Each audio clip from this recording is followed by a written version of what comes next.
থাকেন বাজারেই মরণ হবে, আপনি চাষটলে থাকেন চাষটলের ভিতরে মরণ হবে, আপনি ভোট কেন্দ্রে থাকেন সেখানেই মরণ হবে, আপনি যেখানেই থাকেন সেইখানে আপনার মরণ হবে রে বাবা।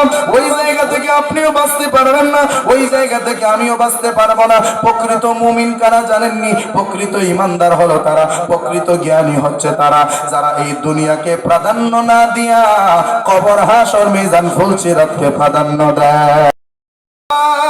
কত ইমানদাররা ইমানের দাম মাত্র এক প্যাকেট বিড়ি,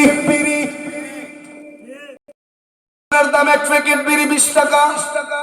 কত ইমানদারের ইমানের দাম হবে মাত্র একটা স্টার ফিল্টার সিগারেটের প্যাকেট।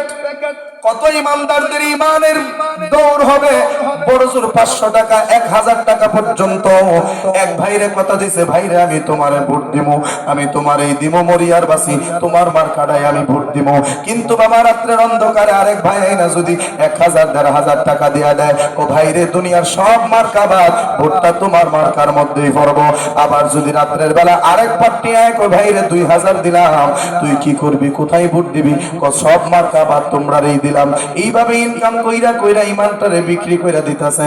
ভোট একটা আমানতের জিনিস, সেইটা খেয়ানত করা যাবে না।